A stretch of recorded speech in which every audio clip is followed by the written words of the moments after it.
صلى الله على محمد صلى الله عليه وسلم اللهم صل وسلم على سيدنا محمد وعلى آل سيدنا محمد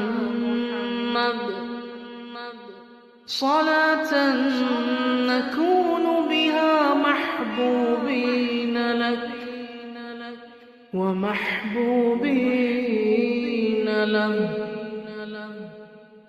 اللهم صل وسلم على سيدنا محمد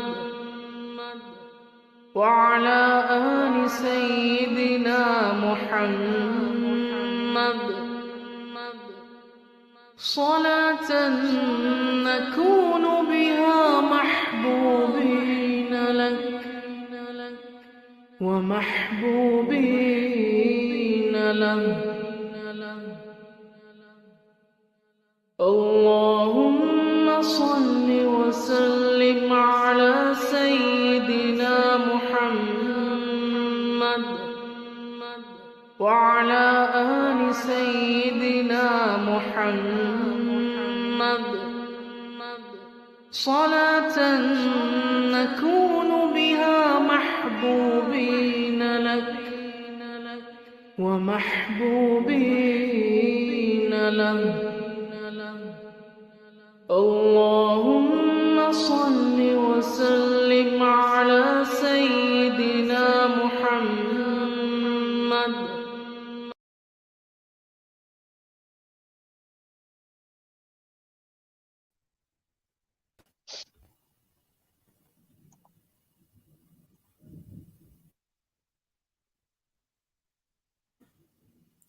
Assalamu alaikum.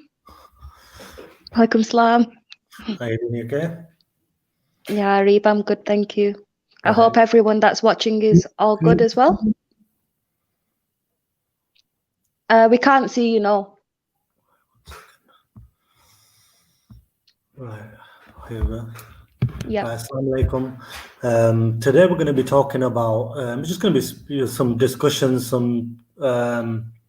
just between me and Safiyyah about why Christmas is haram for Muslims. And, we're going to go over some points that we know about, Christmas and, just talk about some past things related to Christmas that we knew about or maybe we didn't know about, and just have a little short discussion. If anyone wants to join us with any questions, or if you want to guide us somewhere, or, you want to tell us something that we don't know, then you feel free to come on and have a chat with us. So yeah, first of all, I want to start with Christmas. When I was young, when I was going to school, I remember seeing the Christmas trees, and just the time of December was always like an happy time. I don't know if it was the same for you, Safiyyah, if you remember it when you were in school. With us, it was all about dressing the tree up and getting dressed up yourself and going and sitting in Santa's lap, and he gives you chocolates. So yeah, it was pretty much the same. I also remember the singing. We used to do a lot of singing and stage shows. Yeah. I remember that. Yeah. And then growing up, and then I remember it was slowly introduced to the presents, and it was just a happy, innocent time, I would say. I mean, there wasn't much that I knew about Christmas at all. I mean, it was just something that was, I'd say, just a fun month. December was. So yeah, nothing much more than that. But as I grew up, you start questioning things. You start questioning about, okay, what is Christmas? Why do people celebrate Christmas? And and that's where today's topic comes in. As we go around with the questions to see what is Christmas all about. Yeah. So what would you have to say about Christmas, Safiyyah? What do you know about it? So first of all, as it's just gone yesterday, I'm not going to sit here and say Merry Christmas or anything like that, because in Islam, that's completely haram and against our religion to do. Just because there's many meanings of Christmas, and nowadays, I want to point out that Muslims do celebrate Christmas. They have their Christmas trees in the houses. They put presents underneath it, which is completely against our religion. Because if you look at what we celebrate as Muslims, we celebrate Eid al-Adha, we celebrate Eid al-Fitr, and we also have Jummah, where we go and listen to the khutbah in the mosque. So that's our celebration in Islam. So there's no way, or there's nowhere in the Quran that it says to us Muslims that make Christmas acceptable, or wish, the ones that do celebrate Christmas, there's no rights for us to actually go ahead and wish that. Because when you're wishing that to let's say a non-Muslim, right, you're basically bearing witness to say that Allah has a son.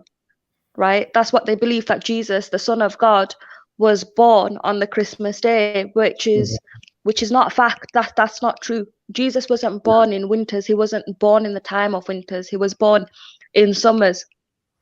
Right, because in the days of deserts in the Quran, it says in one of the verses, I'll go to it later on, but it says, the angel came to Maryam, may Allah be pleased with her. So the angel came to Maryam and said, get out into a remote area. So that remote area at the time, that was the desert. So in the desert, there was a palm tree with water, and the dates were like ripe. So during that time, Maryam alayhi salam, she conceived Isa alayhi salam, she conceived Jesus during that time, and that was not a winter time. So even if you look at the Bible, right, the shepherd had their flocks out, right? In Palestine, you're not allowed to have your flocks out in the winters. You're meant to bring them into your houses. But during the time of birth of Jesus, the flocks were outside. So that goes to show that Jesus was not born in the winter month.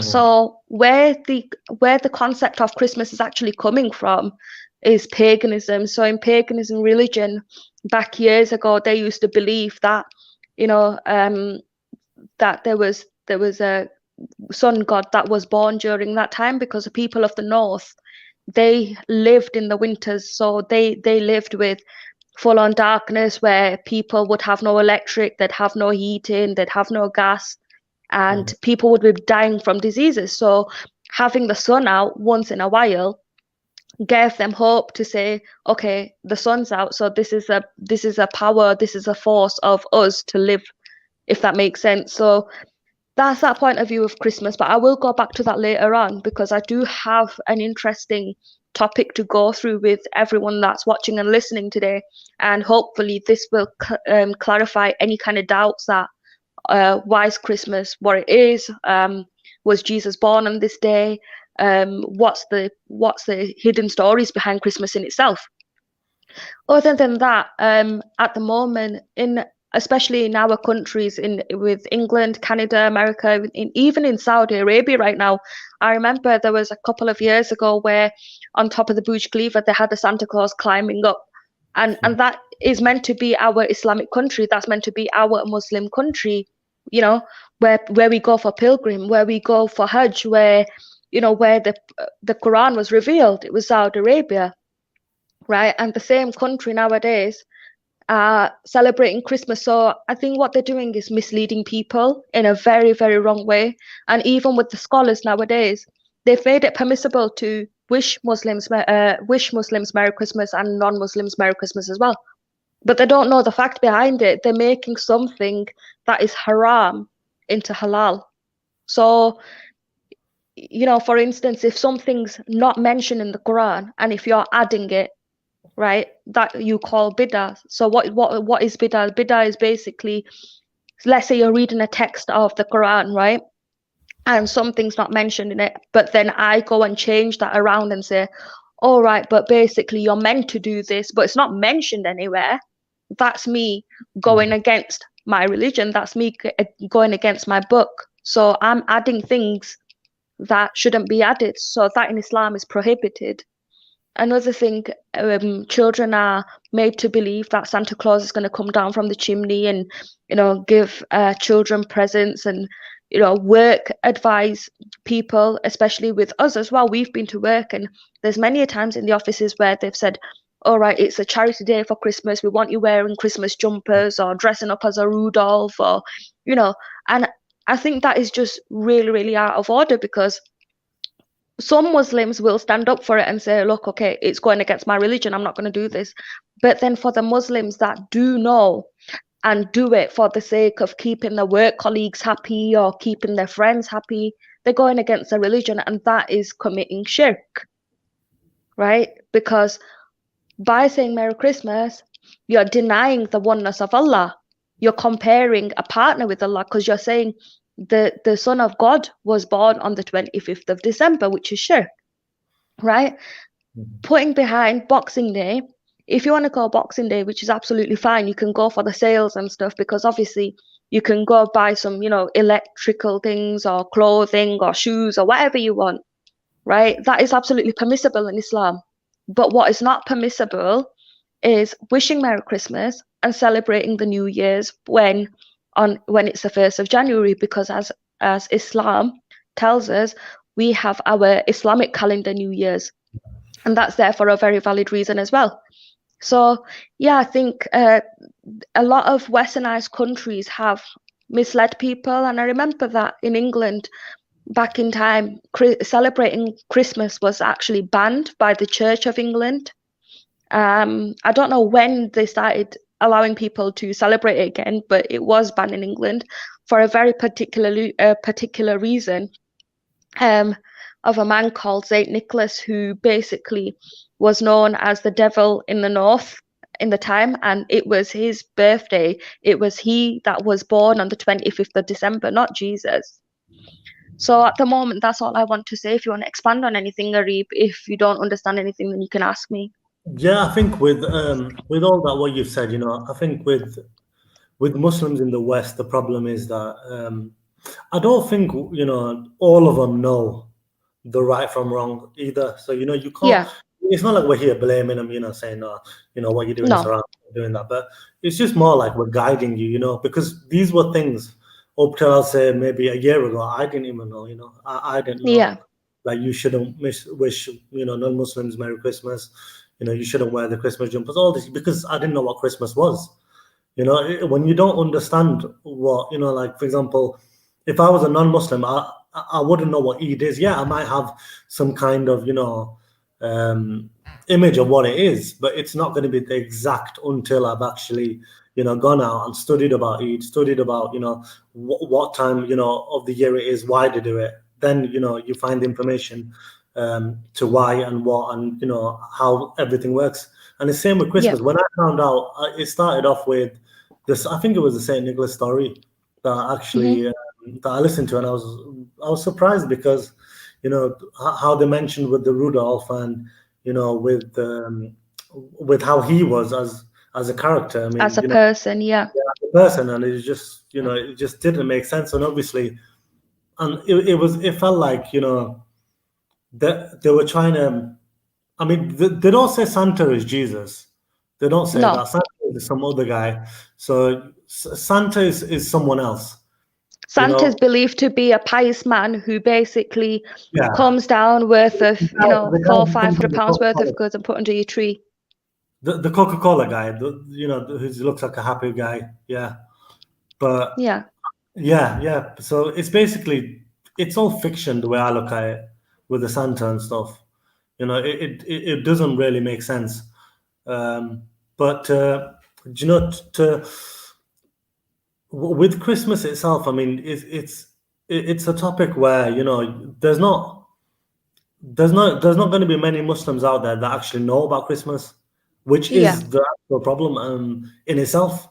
Because, which is, I think it's really, really sad, to be honest, because first of all, when Muslims are told something, would you blame them? Because nobody was there to tell them. I wouldn't blame them, no. But no. What I would say, as personally being a Muslim, is, if you have a question arising in your mind, like me particularly, I've got a mind full of question marks, right? It never ends. Yeah. Now, if I've got a question, rather than asking someone, right, or asking, let's say, the sheikh, or asking someone else, I would personally go and read the Quran first and see what that says, and then see what the authentic hadiths say to find my answer. Because nowadays what's happening is, like Allah mentioned in the Quran, is that time will come where preachers and scholars will make things acceptable in Islam which are not permissible, and that days come now, Yeah, right? yeah. And that's what's very sad, because at the end of the day, I'm not saying Muslims are wrong or they've got the wrong belief or they're doing wrong, and no one's perfect. I'm not saying anyone's perfect. I'm not perfect, right?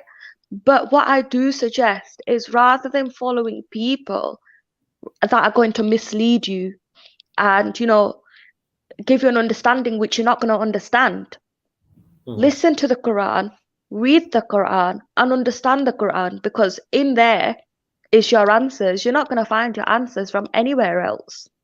Yeah, I think what it is, I mean, the Quran is a complete book.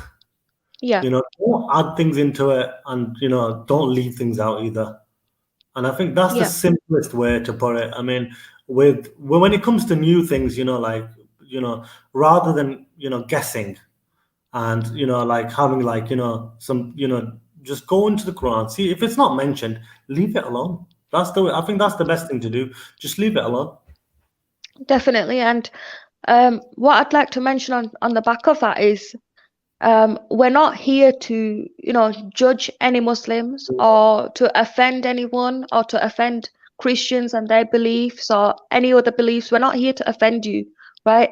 We're here to give you dawah. We're here to guide you, to guide ourselves, in fact, right? Because what truth is something that you can't deny, right? So we're here to spread knowledge with you. We're taking our time out being here. Kenny's brought this show to life, and it's not like we're gaining any kind of thing out of it. We're not gaining any worldly benefit. We're all doing it for our hereafter. So if we're talking today, we're doing it for our reward in the hereafter, to guide you all, to to make you safe from the punishment of Allah, right? So we're not here to offend anyone, criticize anyone, or say I'm better than you or another person's better than the other. It's nothing like that. So that's one thing that I would like to mention. And another thing is, I've done a lot of research on Christmas. So I'd like to tell people the beginning of Christmas and how it all started. So Christmas began from the people of the North, like I explained earlier on. So they would celebrate different holidays and different occasions in the winter time. So it'd be like cold, and it was basically the solstice year. So that's what they celebrate, the solstice, the winter solstice. And that usually goes from around the 21st of December till the 6th of January approximately. So during this time, it's really cold in the north. So there's no heating, like I mentioned. There's people dying from diseases. The darkness is surrounded because it's winters. It's going to be dark. There's hardly no lighting, right? So this winter solstice, when the sun came out, the people basically looked at it as a life-giving force. So during that time, a number of celebrations were held in the northern countries. So far northeast, there was basically a celebration which was the 12 nights of the Feast of 12 Nights, which stretched from the December 25th till the 6th of January as well.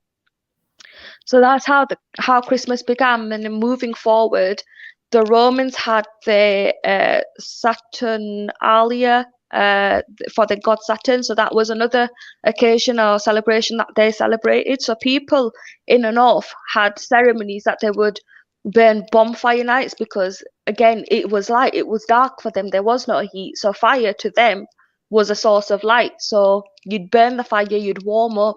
At the same time, it's bringing light into your house. What more do you need, right? So because the light was so important, and the light and the fire was basically a force for them that worship nature, in the north they recognized one tree so that despite it would be cold, it would still remain alive. So can you guess what tree that was that they found? Yeah, it was a fir tree. So basically, some would take the tree home, believing that there was powers of life within that particular tree. So they'd take it to the house, they'd put it down on the floor in the bedrooms or in the living rooms or wherever, decorate it up all nicely with gold and silver and everything all over it, and put a star on top of it, right? And basically they'd also put on mistletoes, which is very common here in England as well, especially when you go, let's say, to a shopping mall or anything like that, you'd see a big Christmas tree. And usually what they say to people is stand under the mistletoe. So a mistletoe that the people of the north put that time was on the front of the doors or in the houses. So that to us in Islam is coming back as a type of taveez, an amulet. So believing in an amulet is shirk for us, because we can't believe in an amulet, because we believe as Muslims that all the power, all the knowledge and everything that comes beyond and above comes from Allah. So we don't believe in none of that amulet stuff, right? So and they would hang it on the doors and the walls of the houses, hoping that the fir tree would protect them from the danger of the winters, because there were so many people dying anyway. So they'd think, you know, if I hang this on my doorway, it protect me and my household and my family from entering any kind of danger from the winter that the winter brings. So let's say windstorms or sandstorms or whatever you can think of that happens in the winter, it protects them from it. So their ceremonies developed around this, and it went on for hundreds of years. And after that, we also find in the ancient northern countries and the Druids of the north that they carried out a special ceremony surrounding the mistletoe and surrounding the fir tree.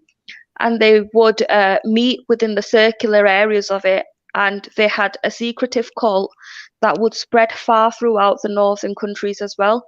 So that's what the people of the north would do. So they'd bring the tree, right? They'd surround it in a circular area, and then they had the secretive cult. So one of the interesting individuals you can look up is a man named Mithra or Mithras, and he was a very mysterious character of the north. So when you look up history, you find that the individual called Mithra was born on the 25th of December. Okay, so this is the same day of the week that people celebrate Christmas, and his the day of the week he was born was a Sunday. It was the 7th day of the week. So he was meant to be a sun god, and they had special sacraments made up of bread and wine that they would make during this time. So that's the drink that they would make during the time, which was wine. And supposedly he died for the sins of people. So what does that tell? Does that bring back any kind of memory, Areeb? Yeah, it does. I mean, when you were mentioning about the tree and them actually putting whatever they're called, and them little bulb type things, Yeah. and I remember, seeing them. But when you said like taweez, and I was thinking, whoa, like, you're literally hanging all these little things up, which you didn't. I mean, you wouldn't even think there's a meaning to it. You just think it's a tree, that we're decorating a tree, and this is it. I mean, it's just meant to be some fancy looking thing, but when it has so much meaning behind it, which, I don't think anyone really talks about, to be honest. I mean, that kind of surprised me as well when you mentioned that. So what do you think about when I said the man born, Mithra, was born on the 25th of December, and they would prepare bread and wine, and supposedly he died for the sins of people. Doesn't that take you back to the beliefs of some Christians when they say Jesus died for the sins? Because I've just searched Mithra up on Google, and it says the sun god is believed to be a mediator between God and man, between sky and the earth. So he's like the third guy. So there's man and there's God, and then he's the third guy. So when you said, doesn't that sound like what we're told about Jesus? Yeah, that sounds exactly the same. To be fair with you, it's the same thing. Because if you ask a Christian, why did Jesus die? They'd say he was crucified. He died for the sins of people. Now, Mithra is the same. Apparently, he died for the sins of people. And when you're trying to find Mithra or Mithras through encyclopedias, they state that intervention and they erase that name. So through the straight interventions, they erase the name of Mithra, so you can't find it basically. And I think the whole story's been changed around. So they don't. Yeah, I but think it the does sound like the times. story of Mithra because he's definitely born on the 25th of December. I mean, that's one fact. Secondly, he was like, the middle guy between God and man. That's another thing that's like, that sounds similar. And, Yeah. sun God, like it just, I don't know what to say. It does sound the same. It definitely sounds the And same. I think the reason why it was erased is because after the time of Jesus, Isa alayhi salam, when the message began to spread and they went to the north, you'll see within historical writings that Barnabas, one of the disciples, met a man named Saul or Paul, and later called Paul. He said that he saw Jesus on Damascus Road and then went to the disciples, but then they turned around against Paul because they basically disbelieved him. And only Barnabas stayed with him. But when Paul and Barnabas went to Greece, Barnabas left him. Assalamu alaikum, Brother Ramzi. Alaikum. Alaikum assalam wa rahmatullah. Continue. I'm just listening. Thank you. Okay, so somewhere in the earlier days, either Rome or Greece, those missionaries that were teaching the teachings of Jesus met with the force coming from the north. So you can see in the ancient Roman history that in some cases the Roman emperors would go out to colosseums and the gladiators would be fighting each other and everybody would be like cheering for the gladiators. But during that time they would go to the colosseum and basically watch the fights that would happen, and if one of the gladiators go down, they would look at the emperor and they'd basically ask him like, should I kill him? So if the emperor said yeah, then he'd put like a hand sign, a hand gesture to point downwards, or to keep him alive, he'd point upwards. So that basically gave like an indication, like kill or save, basically, right?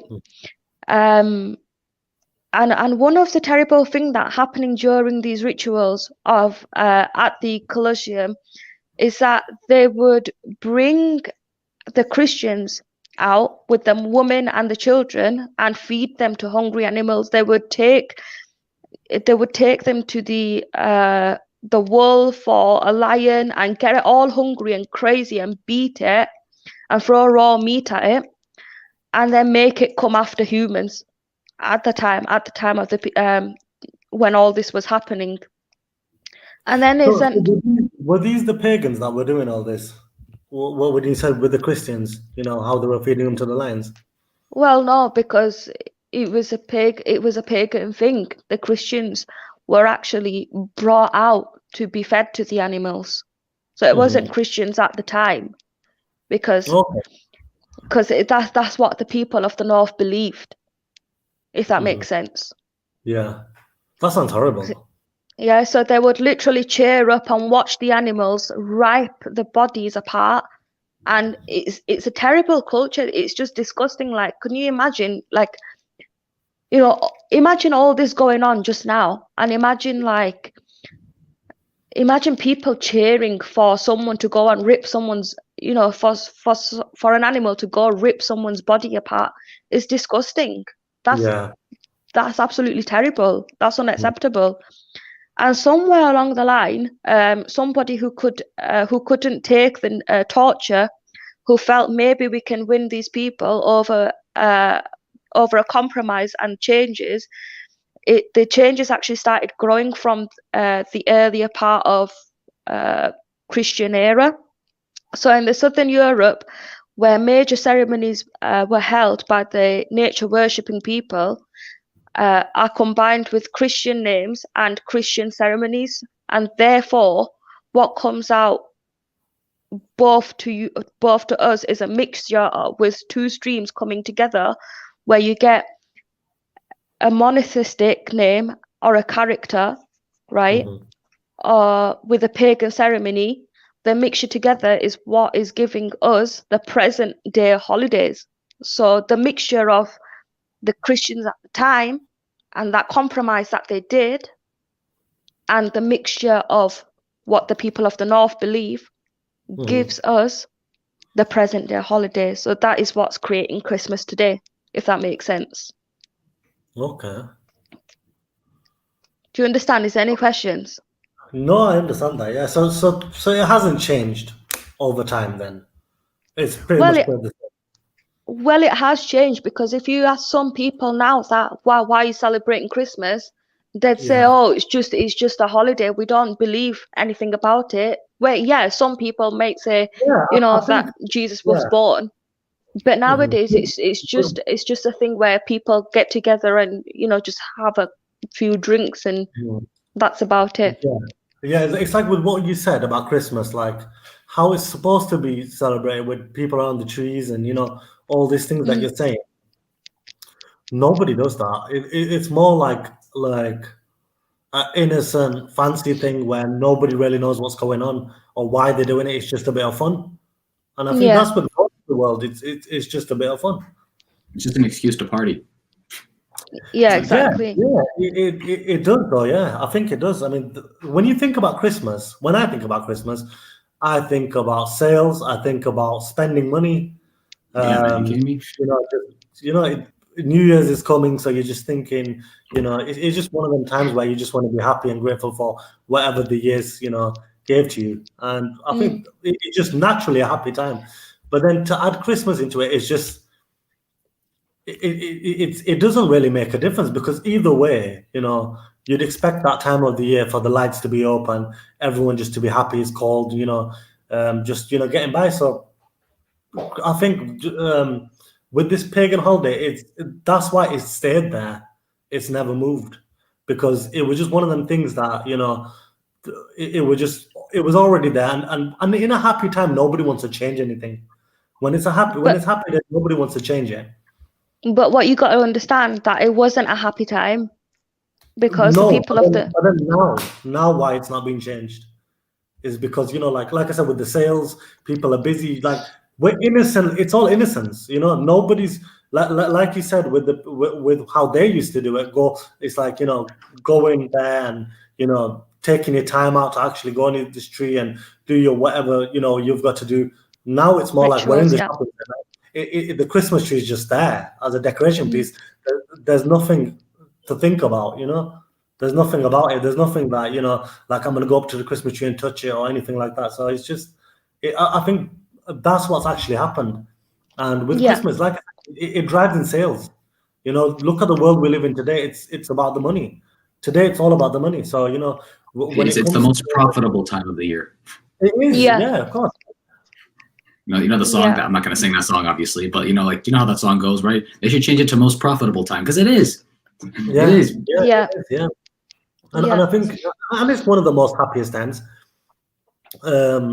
December, I'd say, stress, it starts, everyone's in this buzz. I mean, even if they're not celebrating Christmas, they're still in this happy mood. Like New Year's is starting, whatever. But when Safiyyah was saying about the Islamic calendar, why we don't celebrate New Year's and stuff, I mean, that again makes sense. But I think what's happened is many of us are not actually looking at the Islamic calendar how I would say it. We're not really following it, and including myself, I'd say. I think I need to get in the habit of seeing where we're up to with that, because with this calendar, it's in the face, and you know which day is what time it is. It's like a global thing. Whereas with the Islamic calendar, it's like, do we just use it for Eid? Do we just use it for prayers and that's it? I think the number one thing that we should understand is that Isa alayhi Islam, according to different reports and different scholars, in many religions, he was not born in the cold season, and history actually proves that he was born during the warm weather. Even the Christian traditions, they have a belief that the shepherd were basically tending their flocks outside. So, like I mentioned previously when the video started, that if it was cold, people in Palestine, the shepherds, they're not allowed to leave their flocks outside, right? But during that season, they were outside. So that just goes to prove that that's not true. That's just something that's just been made up. And yeah, it was also a time where the taxes were introduced in the north as well, if you know about that. No, I don't know about that actually, no. So that was one of the times as well. So from the Quran, chapter 19 and verses 24 and 25, it says, and we see the mention of the story of Maryam, because it's a belief of Muslims that Maryam alayhi salam, may Allah be pleased with her, was basically living in her home, and she was living as a virgin, and she dedicated her life to worship one God, pray and fast. And from the power of Allah that was breathed into her, the Spirit was breathed into her, she conceived Jesus, Isa alayhi salam.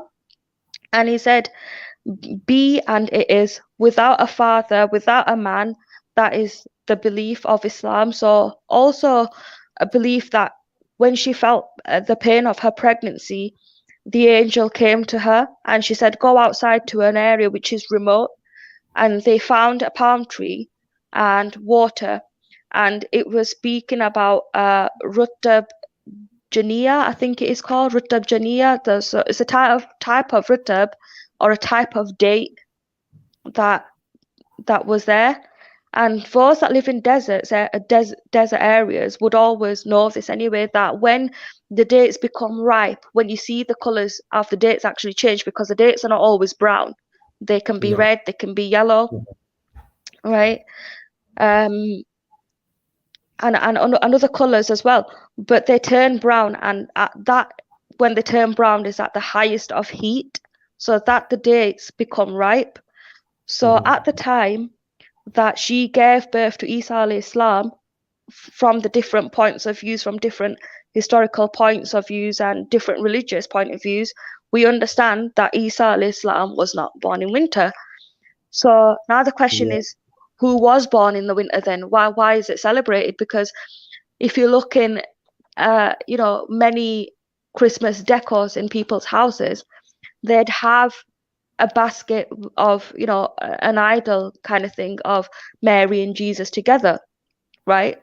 So if Jesus wasn't born on Christmas, who was? So that's what it boils down to. So it's that Mishra, isn't it? Mithra, yeah, who was born. And also, if you don't mind, you mentioned the birth of Jesus. How Mary, when she gave birth to Jesus, there's actually something most people aren't aware of. Bethlehem, which I've been to, the city they say he was born, is directly south of Jerusalem. The Quran says, this is just what the Quran says. The Quran says she went east of Jerusalem when she gave birth. Right. That's just a quite interesting thing, because actually yesterday, because my mom watches a lot of Arabic TV shows, they were showing on the news the celebrations going on in Bethlehem and in Jerusalem, because there's a significant Christian number of Christians living in Palestine, amongst the Muslims and the Jews who are living there. But and she was showing me, they were dancing, holding up their crosses, doing. I've been to Bethlehem. I've seen it all, and I'm just like, it's quite interesting. Most Muslims are actually not even aware that Jesus wasn't. That Jesus, according to the Quran, was not actually born in Bethlehem. I've actually seen the spot where they say he was born. They actually walk up and they kiss it. Right. Wow. I think I've seen that in a documentary as well. I think I have seen that. What you're mentioning. Sorry. No, go ahead. Sorry. There's a place where they say where Mary used to breastfeed him. There's a place where they say he was exactly born. They say this was where it's just it's quite amazing. And actually, I'm not gonna pretend like I read some book and I found that out. I found this out when I was in Bethlehem, because in Bethlehem there's actually the Mosque of Omar radiallahu anhu, because he actually visited Bethlehem when the Muslims conquered Palestine. he visited Bethlehem and Jerusalem. There's actually a mosque there where he prayed. And when I was and actually I spoke with I spoke with the sheikh. I was like, hey, assalamu alaikum, I'm visiting from the States, this and that. He's like, and he kind of jokingly told me, he's like, and by the way, you do know, like, a long story, because I had a conversation with, like, you do know he wasn't born here, right? And I was like, wait, what do you mean? He's like, yeah, the Quran and such says that she went east. I'm like, well, damn. That's interesting, actually. That's and very interesting. I felt kind of bad because my sisters were like, oh, this is where Jesus was born. So I mean, it's pretty nice to visit this place. And I'm just like, yeah, sorry to shatter your dreams, but yeah, he wasn't. It's just quite just. It was a bit of a like a kind of moment. You know what I'm saying? Yeah. It was quite amazing. I think when you try, you don't really, if someone tells you this is this, you don't really question it until, obviously after you come back from your holiday, then you think to yourself, what's all this about? You'll search on Google and, pinpoint things and eventually come to a conclusion. And I think that's what it is. I mean, like you said, if you didn't travel there, then you would not have known. No, absolutely not. So that was, thank you for sharing that with us, actually, because, we didn't know that actually they claim it to be like where, all these things happened when pretty much they didn't. Absolutely, yeah. But again, that might be one of them business tactic things, who knows? I just want to say, I'm not going to name him, but there's a bit of a naysayer in the live chat. You're welcome to join this is actually what Kenny said. He's like, you're welcome to join the panel because this person claimed that Christmas was the celebration of the coming of the Messiah. Really? I come on here and tell us that. Bro, come on here and tell us that, man. Come on, seriously. Wow. Yeah, surely join him. Join him. That's something I didn't know. Wow. Because that's something, the first time I've actually heard that Christmas is a celebration of a Messiah coming. I don't even think most pastors would agree with that. Like if they knew maybe not. Well, if they knew their facts, I mean, like if they want to be politically correct, they would say that. But like, but like anyone, no academic would say that.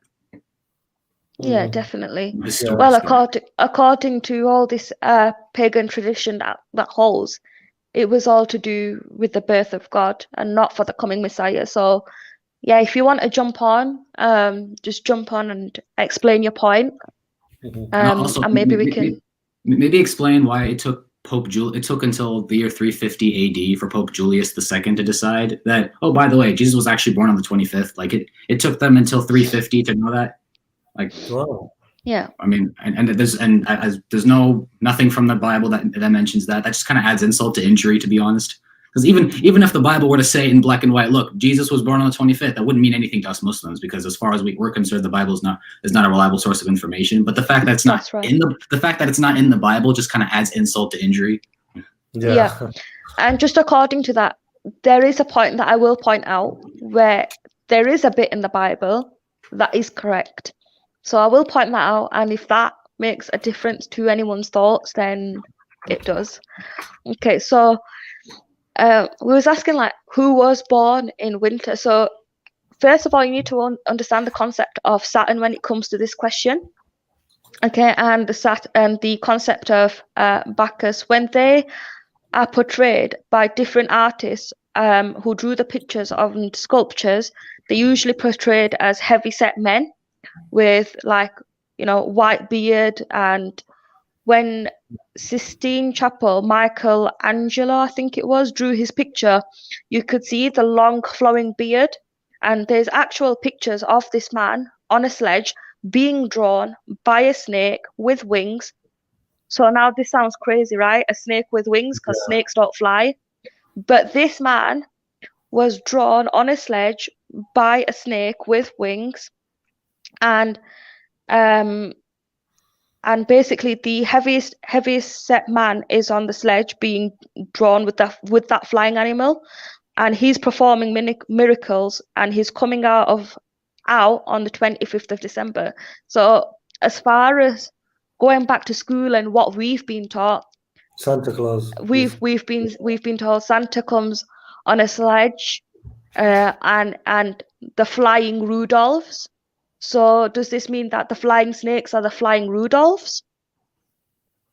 Possibly. Good question, right? Okay, so and that again is not a birthday of Jesus. It's not a birthday of Isa al-Islam, and it's got nothing to do with him, nothing to do with Christianity.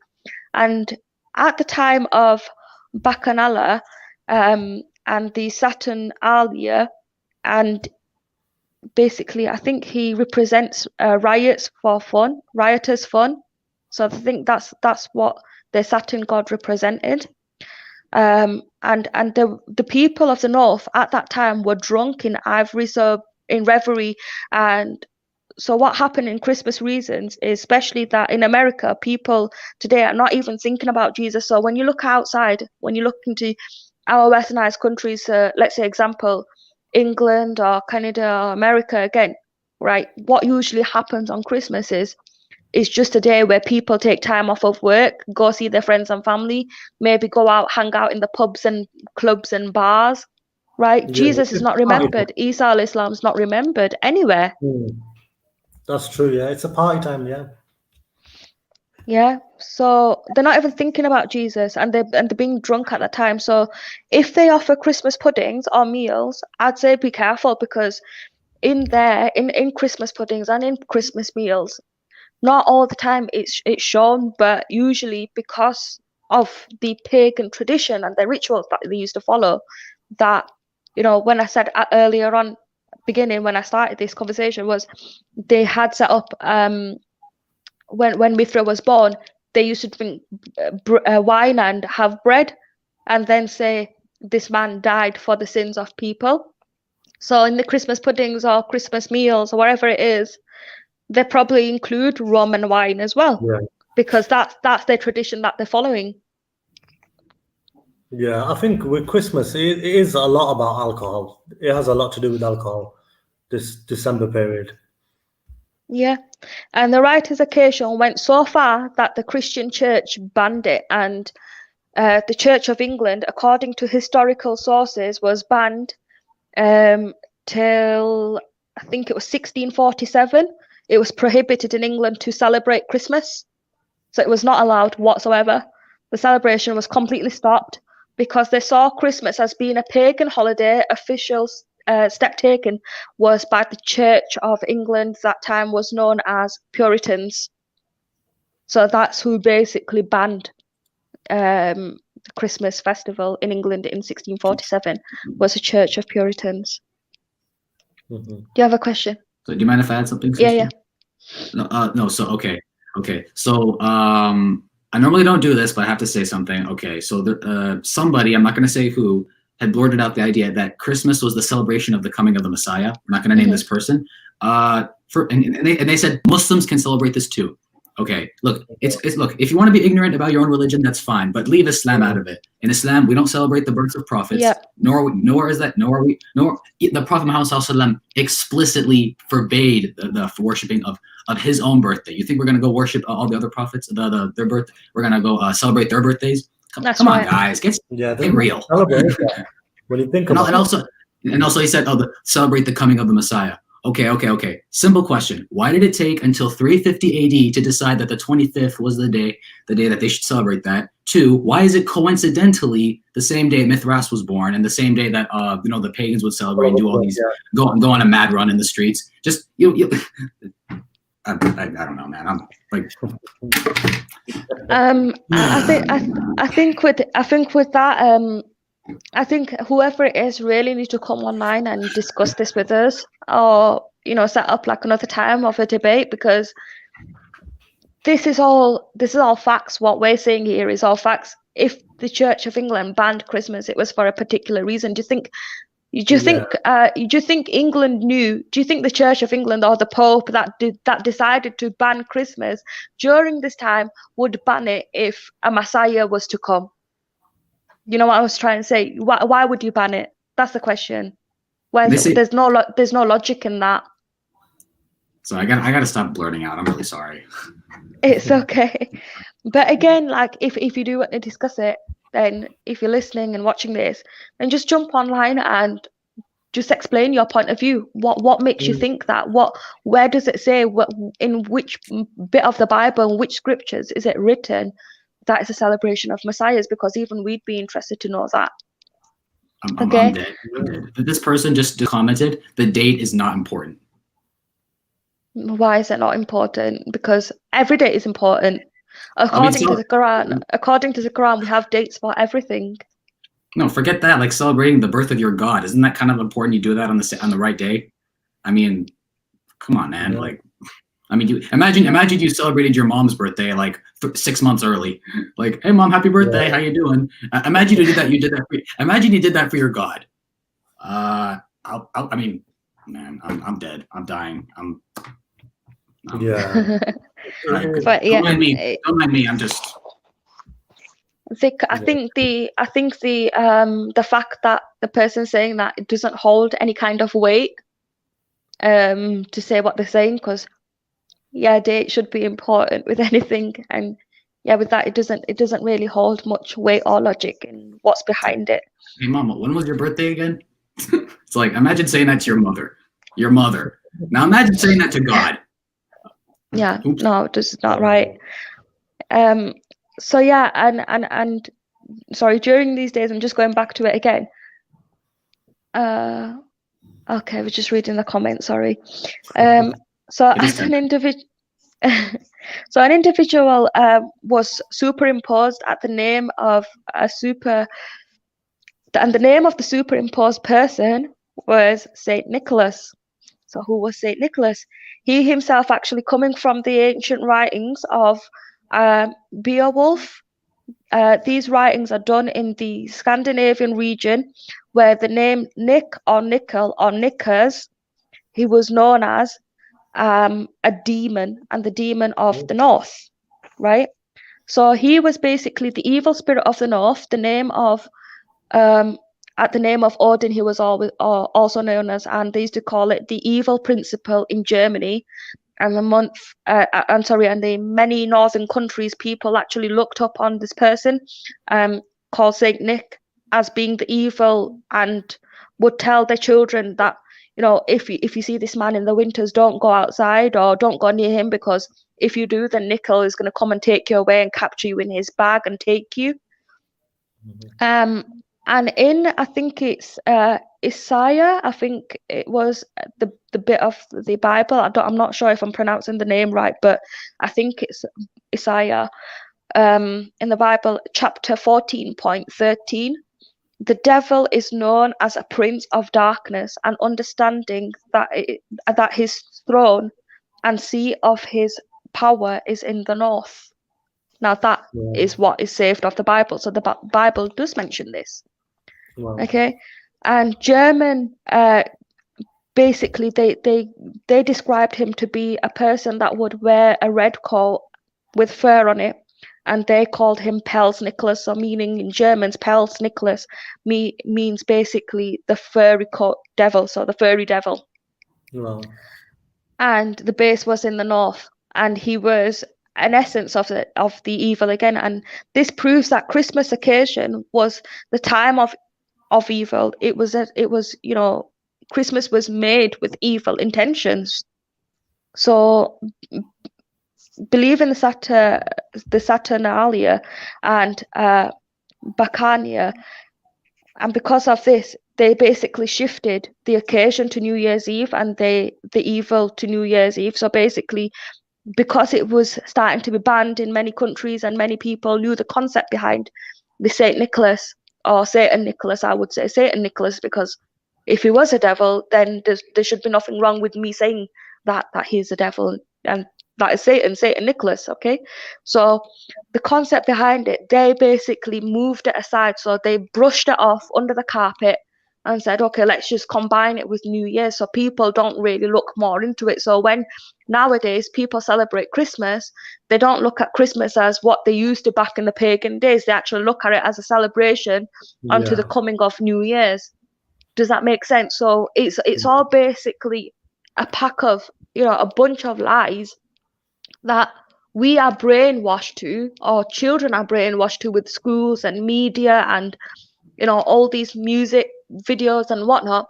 They're all brainwashed to say, you know what, Santa Claus is an innocent person, Saint Nicholas is an innocent person, and many of the times people say, oh, Santa Claus is fiction, and, you he's a made-up character. Well, no, he's not, because Saint Nicholas is Santa Claus, and Saint Nicholas is the demon of the north. So how is he made up? And also something, if you mind if I mention about Saint Nicholas. Saint Nicholas was one of the main members of the Council of Nicaea. For those who aren't aware, the Council of Nicaea is where the church in the year 325 if I'm not mistaken, 325 AD, where they first firmly established the doctrine that Christ was co-equal with God. Because obviously, for the first few centuries, there were Christians believing all sorts of things. In fact, most of them were actually Unitarians, believing they didn't believe Christ was in any way God. Some believed he was God. Some believed he was just a man. Some believed it was just a mystery. There were all sorts of beliefs, but it was in 325 when the Catholics took over at the Council of Nicaea, and they firmly established that Christ was co-equal with God the Father. Because most church fathers before had been subordinationists. They believed that he was God in some sense. He was divine, but he wasn't co-equal with God. He wasn't God with a capital G. But then St. Nicholas was one of the primary members of that, or one of the biggest members of that council. And he, after that council, was one of the greatest perpetrators of causing lots of harm and destruction to the Unitarian churches. Afterwards, because afterwards it became illegal to not be a Catholic, obviously. And so he was one of the people, one of the biggest. He basically became the equivalent of what Paul was to the Christians in the first century. Paul was persecuting the Christians. Paul or Saul, he caused so much harm and destruction to the Unitarian churches. And it's when I see people lining up at the mall to take pictures with the with the scent in there, I just oh my God, I actually become quite offended when I see. I mean, obviously most people aren't aware of that. We have to be fair here, but I've become quite offended by the history of these customs, that someone who distorted the message of Christ, someone who took a human being and raised him to the level of God, or was one of the people who had done that, and then not only that, went on a killing spree, persecuting the people who rejected that. I become quite offended when I see people like that portrayed as some fun jolly guy with a bunch of with a big sack of presents, taking pictures with the kids.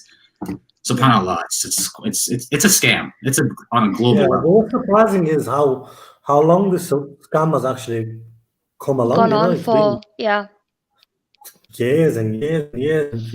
Even till this day, there's still debates happening about this topic. I think what happens is, the way it works is, the ignorance of people is what makes this go on forever. Because first of all, I'm not saying every single person is ignorant. Some people genuinely don't know what's right and what's wrong. But that's why we have Bibles. That's why we have the Quran. That's why, in many religions, they have their own books and scriptures that they can go and follow. And if you read it carefully, and if you understand the means of it, it's all going to boil back down to Islam again. Every single religion directs you straight back onto the final messenger, which is Prophet Muhammad sallallahu alaihi wasallam, right? So it's the ignorance of people. So nowadays, there's Muslims, our own Muslims, that are celebrating Christmas more than these people that should be celebrating Christmas, if that makes sense. So there's more Muslims that have got Christmas trees in the house, that get dressed up to go out, that have Christmas meals, Christmas drinks and whatnot, Christmas presents. Why are you teaching your children that? And your kids are innocent, right? Obviously, as a kid, when I saw Christmas and when I saw the children getting presents, I also thought, what, Christmas is a really good festive thing. So I also wanted presents and stuff as well. But this also comes, it all comes down to the parents as well, that, rather than hiding the truth from your kids and them growing up to believe Christmas as a festive, as an innocent festive, and, taking it on to their offsprings as well, tell them the truth behind it, what Christmas actually is, if you know. right? Because everyone in everyone's life, there will be a chance where this topic will go around, and they can find out their own answers of their own research, or either they can come and ask people that give dawah on these kind of topics, or anything. But what really, really hurts me nowadays is Muslims especially are being misled by these scholars in many countries by making up and adding and subtracting things from the Quran. So they're adding things like, oh, it is permissible, because what they basically say is, okay, I'm wishing Merry Christmas because a prophet told me and taught us to be kind and to use good words towards other people, right? Muslim or non-Muslim. But what you got to remember is the prophet also said that if there's an act of sin, do not be a part of that. Yeah. Right? Do not be a part of that. So when you're saying, I feel rude for not saying Merry Christmas to my work colleagues or my friends when they wish me Eid or Ramadan Mubarak, they don't have to wish you Eid or Ramadan. You're not forcing them to wish you it. That's their choice. And the same way, when you wish them Merry Christmas, you should think about your own religion first. You should think about what your religion teaches you, what your prophet has said to you, what Allah has said to you, and the concept behind Christmas, and then accordingly do it. Because I had a couple of messages as well where I've had Merry Christmas messages from work colleagues. It's okay to respond with something like, have a good weekend or have a good time off, but don't stay away from the lines of wishing Merry Christmas and a Happy New Year, because that New Year's for Muslims, it's not our New Year's. Our New Year's has gone. We follow the Islamic calendar. This is again a pagan created festival. Why? To brush underneath the truth of Christmas and the existence of Christmas. Yeah, I think when you said about the scholars and them actually making, saying that, you can, it's okay to say Merry Christmas and stuff. Like I said, nowhere does it say that in the Quran. When they use the saying of the Prophet, they say, the Prophet said, wish well to others, but not when it's their festivals and stuff. It doesn't say that anywhere. So I think it's more like just they think it's a way of being nice to people. So, if, for example, if I was Christian and we were all friends and I was the odd Christian out, you have to say Merry Christmas to me and whatnot. But you don't celebrate it, When Jews have their festival, we don't go up to them and congratulate them. When Chinese have their festival, we don't go up to them and say Happy New Year whenever it is for them. All these things happen. We have obviously they're celebrating it. We wish them a good day, and that's about it. And it's same when it's Eid. We're not expecting anyone to come up to us especially and say Eid Mubarak to us. We know it's Eid, and that's good enough for us. And I think with trying to be this extra nice, and then what you're doing is you're adding more things on. You're not adding things on, but then you're committing shirk. Yeah. Because you could say how if someone says to you Merry Christmas, and then you could end up saying Merry Christmas too. But then if you know the concept behind Christmas, if you know that these people, when Christmas actually started, right, they believe that the Son of God was born on the 25th of December. So that in itself, by saying Merry Christmas, is you congratulating them to say, congratulations, the Son of God's been born. Yeah. So that's what it means, right? And when they say, God forgot his son or begot his son, right? Allah never begets his son, and neither is begotten, right? Allah doesn't have no partner. Allah alone is the king of the heavens and the earth and everything inside it. There is no more, right? So as Muslims, don't try to be nice and lose your own iman, I'd say, because shirk is literally unacceptable in Islam.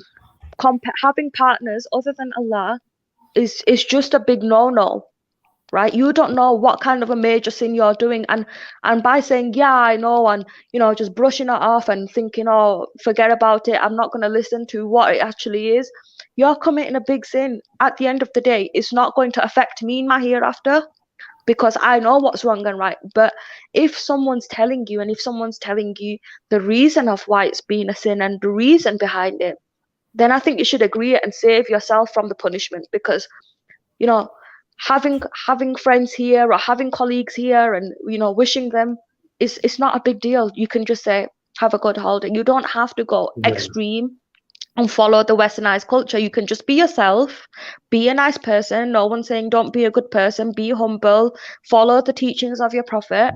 As he said, be nice to the disbelievers and the believers. Okay, you can wish them anything that is worldly, but do not have a partner with Allah. Do not make that partner with Allah. That's the worst that you can do.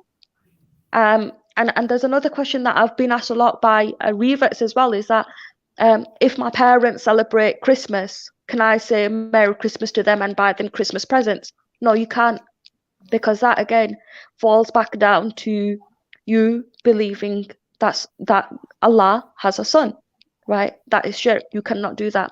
You don't need to give gifts. You don't need to take gifts. You don't need to take part in any of the celebrations, right? Be yourself. Be nice to your parents. Respect your parents, but keep yourself away from what is prohibited. And I think, yeah, that's the only message that I'd like to say. And if Kenny wants to join on the show and speak about something, then that would be really interesting as well, and get to know his point of view on the show today as well. Or maybe some of these naysayers can join the live stream. I'd appreciate that. Yeah. No, seriously, they're going crazy, man. Oh, man. I'm not really following the comments. I can't see the chat social yet. Trust me, I've got 2 monitors, so it just makes it easier for me. But oh, bless you. No, I'm using my phone, so I can't see the comments. But fair enough. Yeah. Yeah, where's Brother Kenny? Kenny will be coming. He actually, one thing he wanted to mention earlier, just a fun fact: more alcohol is sold during Christmas than any other time in the year. Not surprising, but interesting. Yeah, that's not surprising. No. I mean, what else? You'd think it'll be in the summers when the football games and everyone's playing sports, but it's not. It's actually December. Crazy. Yeah, I think the whole point of Christmas and things is like Brother Rumsey said, it's just used as a business now.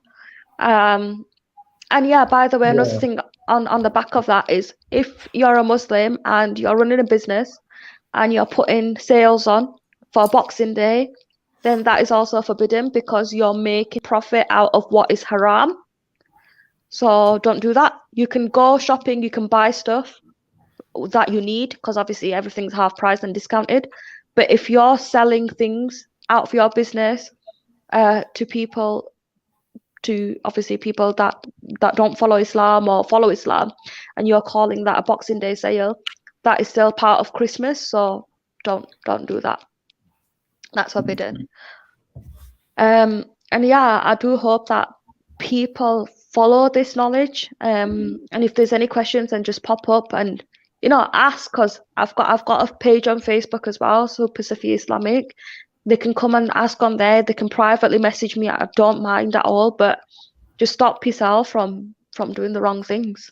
That's the whole point of it. Like, save yourself. This world doesn't mean nothing. It's just temporary. It's here today and it's gone tomorrow. So don't take it too serious. It's all a part of a worldly life, and just follow your deen, follow your Islam, follow your Quran, because that's the truth. That's the true religion. That's the most truest that it can possibly get. All your answers are in there. Don't Absolutely. think Ken. Oh, Kenny's there. The cavalry has arrived. Assalamu alaikum. Walaikum salam. Yeah, alhamdulillah. Okay, so listen, a beautiful show, very informative, and it boils down to seeking knowledge. And unfortunately, what happens is a lot of times people are conformed, and they base their beliefs on social constructs. And these social constructs with people that have various worldviews and so forth, all meshed into one. And you begin to accept things based on the interactions that you have with people in society and people who are close to you and so forth. And you begin to accept things that many times you shouldn't, and it's all based on the people who are influencing you to accept these things. And so it boils down to getting an education and seeking knowledge about these things. And if there's something within your religion that you have a question about, surely you should seek knowledge about that. And if you're a Christian and you've ever wondered, or a Muslim for that matter, you ever wondered what this whole Christmas thing is about, or you wonder what Ramadan is about, or you wonder what this or that is about, surely you should stop and take time to seek knowledge about it, and question why it is that you believe what you believe. Are you believing simply based on blind faith because it's something that the rest of society is promoting and you just fall in line with it? Or are you basing your opinion and your beliefs on something that you have sought knowledge about and you've looked into yourself? The reality is that in order to gain knowledge about these things, you have to spend time to do it. And most people don't want to. Nowadays, people don't like to read. People don't like to seek knowledge. I'm not saying, obviously there's people out there that do, but the vast majority of the people are simply concerned with paying the light bill, and they're concerned with this problem and that problem and so forth. And so therefore they don't take time to seek knowledge properly. And that's where the problem lies. Because if you start looking into this thing and you study the whole history of how Christmas came about and so forth, you will indeed see, without a question, with no doubt whatsoever, if you take time to study this, you will see that it stems from pagan influence. There is no question about it. And so you shouldn't be offended at the messenger who's bringing this information. You should take the information, and if you don't believe what's being stated, if you don't believe what Sister Safiyyah and Brother Areeb have said during the course of the show, then challenge yourself to look the information up yourself. And once you do, you're going to see that what they've stated is true. Obviously, that they didn't sit around and conspire and try to just come up with this stuff just to talk about just for the sake of talking about it. No, they've sought knowledge about these matters, and they've spent time and put forth effort in order to look this information up, and it's readily available for anyone who wants to do the same. If you don't believe what they've been saying, then challenge yourself to go ahead and look the information up yourself. And if you do, without a doubt, you will see that the pagan influence is there, and that is how this whole Christian Christmas thing came about. And for the Muslims who are falling in line with that, you got to remember, okay, so the Prophet Muhammad sallallahu alaihi wasallam, when they go back to Mecca after they've been run out of Mecca, had to flee to Medina for 13 years, they returned to Mecca, and what do? They destroyed the idols and so forth, all the stones and statues and all the false gods and deities from all the surrounding area that were accepted. Why? Because of the convergence of all these different ideas and worldviews, and the acceptance of not only your God, but other people's gods as well. Okay, and the Prophet Muhammad sallallahu alaihi wasallam, the Muslims come back 10,000 strong, and they destroy these idols and these false gods and so forth that are around the Kaaba. And if you, in modern times, are falling in line with the celebration of Christmas and so forth, you're doing nothing different than idolatry, the idolatry that was being committed in that time when they destroyed the stones and the statues of the false gods. And we should symbolically or based on our faith, we should still be destroying these stones and statues and saying La ilaha illallah, that there's only one God. And so we're not gonna worship and even in any small way practice the celebration of some God man. And this is no offense to Isa ibn Maryam. He wasn't a God man. That's why Allah's going to question him on the Day of Judgment. Say, Isa, son of Mary, did you say to the people to worship me and your mother, to worship you and your mother as gods? And Jesus, peace be upon him, Isa ibn Maryam, is going to say, oh, no, Allah, I would never say such a thing. And if I had said such a thing, you would know it, because you know what's in my heart, and I do not know what's in yours. Of a surety, I never said such a thing.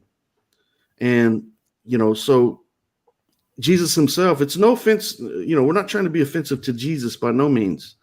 The fact of the matter is that what we're trying to do is defend Allah against people associating partners with Allah in any small way. And if you're worshiping, or you're not worshiping, but if you're celebrating the birth of a so-called God man, then you are committing shirk, even if it's minor shirk. Even if it's not intentional, it is a form of shirk. It's minor shirk. It's not major shirk, because that would be obviously worshiping someone other than Allah. That's major shirk. But there's also what's called minor shirk, and that is associating partners with Allah in any form or fashion. As they mentioned earlier, I think someone mentioned about the amulets, any kind of good luck charms and things of that nature. That's minor shirk. You're not worshiping this thing, but if you're attributing some type of prosperity, or maybe seeking forgiveness through this amulet, or good luck through an amulet, or this idol, or so forth, then you're committing minor shirk, even if you're not worshiping this thing directly. So as Muslims, we have to be very cautious about this, because we're undermining. If you're practicing Christmas, you're totally undermining the whole process of the Prophet Muhammad sallallahu alaihi wasallam going and destroying all these idols. A matter of fact, a Christian scholar by the name of William Durant, you know what he says? He says that Christianity did not destroy paganism; it adopted it. On the other hand, Islam, it doesn't matter how many times that the non-Muslims say that the Muslims are worshiping the Kaaba and so forth. That's incorrect. We're not worshiping the Kaaba. But the fact of the matter is, Islam did indeed destroy paganism, and it continues to destroy paganism. And shows like this and discussions like this are evidence of that. This is jihad against pagan influence on society.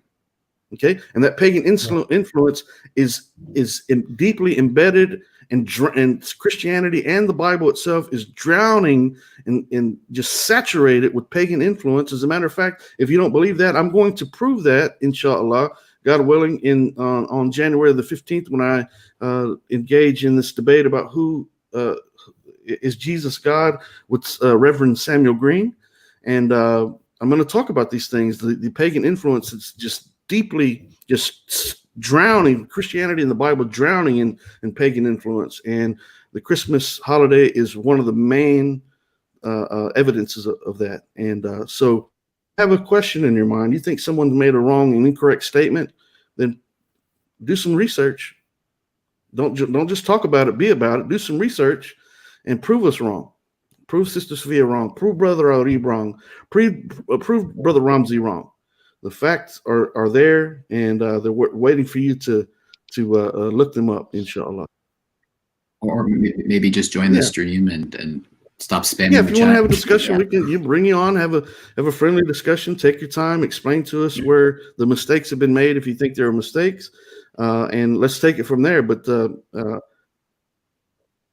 Kenny, did you hear the part where they said the day doesn't matter? Yeah, I did hear that. I was dying on the inside, man. It's like I challenge you to celebrate your mom's birthday 6 months before and go, "Happy birthday, mom," or imagine you go up to your wife and say, "Wife, happy wedding anniversary, honey. We got married like 4 months ago. What are you talking about? Our wedding anniversary was 4 months ago. What are you talking about?" Imagine that, man. Now imagine doing that to your God. Yeah, or celebrated 6 months early or six months late, for that matter. And, right. And either one. I mean, if this is who you believe is God, peace be upon Jesus, Isa ibn Maryam, I would be offended if I was a Christian.